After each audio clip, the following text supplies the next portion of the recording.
Assim como você, eu também tinha muita dificuldade em manter relacionamentos. Pra piorar, eu não sabia qual o motivo deles sempre darem errado. Mudei esse jogo e hoje sou casado e tenho um ótimo relacionamento. Peguei todo esse conhecimento e coloquei no Clube TDAH em Ação por um valor muito acessível. Confere no primeiro link da descrição. Você já passou por alguma situação ou quer contar alguma história de alguma situação que você tenha percebido de pessoas abusivas? Alguém que foi abusivo próximo a você? Eu já passei por uma situação abusiva, em que nada do que eu fazia era validado. Óbvio que eu vou errar no relacionamento, óbvio que o outro também vai errar no relacionamento, isso é normal. Mas a situação era que tudo era voltado para a Laura. Eu errei, Laura, porque você errou. Entendeu? Eu errei porque você fez isso, isso e isso.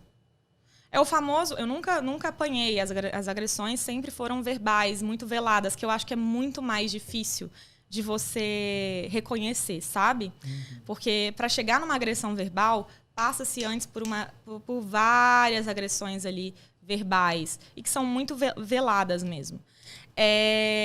Então, era isso, assim.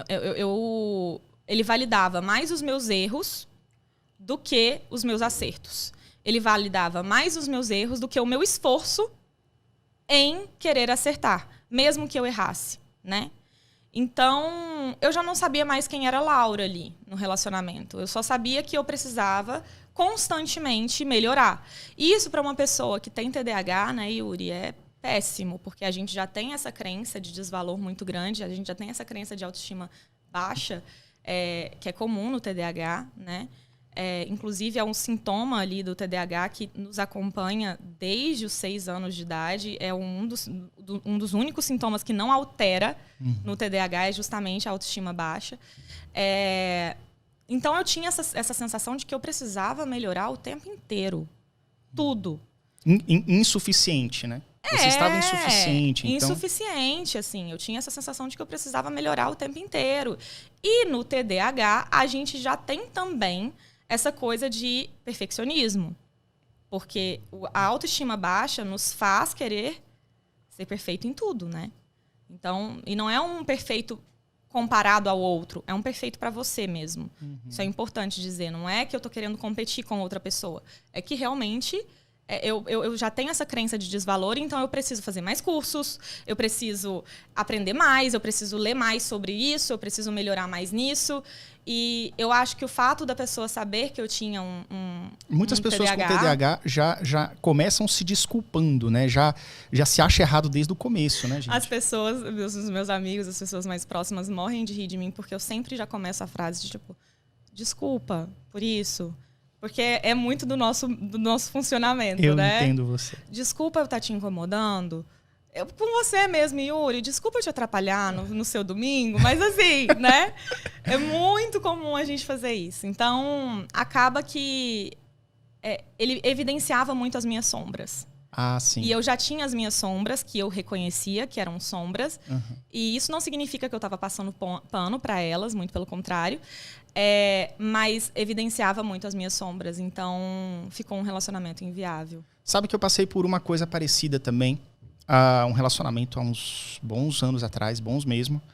E nessa época, eu estava sofrendo essa questão do TDAH. Justamente baixa autoestima, baixa percepção de alto valor, etc. E tudo que eu fazia para essa pessoa, cara, eu me esforcei visceralmente. Mas nunca era suficiente. A pessoa parece que fazia questão do tipo assim, poxa, muito obrigado por esse enorme presente, por esse enorme jantar, por esse enorme...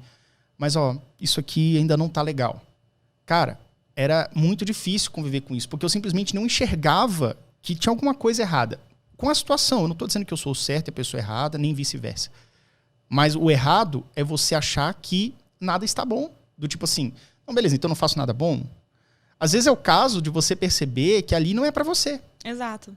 E aí você se desconecta daquele relacionamento nocivo. E aí a gente tá falando aqui um pouco de relacionamento amoroso, mas pode ser amizade também. Tudo. No trabalho também, inclusive. Né? E também familiar.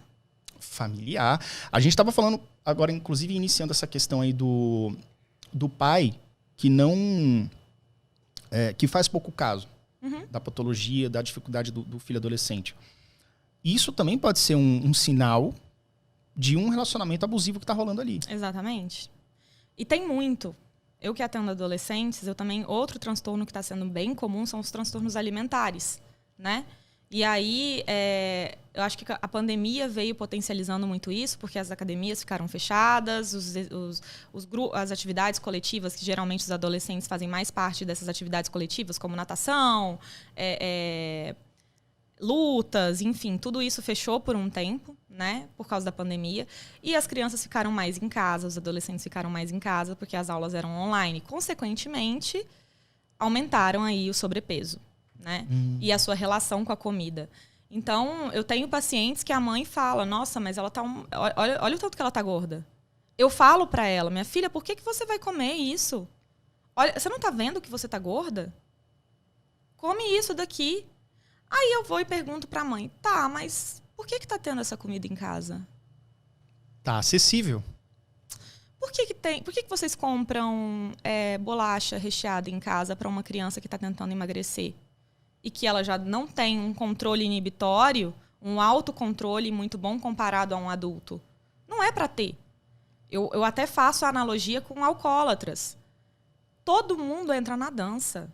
Todo mundo entra na dança. Se o meu parceiro, se ele é alcoólatra, cara, eu não vou chamar ele para ir pro bar. Eu não vou colocar bebida em casa, porque é uma fonte de recaída. Entende? E é a mesma coisa com os transtornos psiquiátricos. A família inteira tem que entrar na dança. Por isso que eu acho tão importante a psicoeducação, porque a família também precisa entender o transtorno do paciente. Entende? Porque às vezes ele está sendo tóxico ali sem saber. Né? Às vezes é aquilo que eu falei, das atitudes abusivas da pessoa nem reconhecer que é. Mas aí ela vai ler a respeito, nossa, eu estou fazendo isso. Poxa, eu não podia estar fazendo isso. Nossa, a doutora agora falou isso, eu vou ficar mais atento. Vai na doutora Laura, ela vai explica e fala, então esse comportamento está prejudicando. Eu vou ficar mais atento, né? Poxa, chamar minha filha de gorda... E às vezes... O bullying começa dentro de casa. O bullying começa dentro de casa.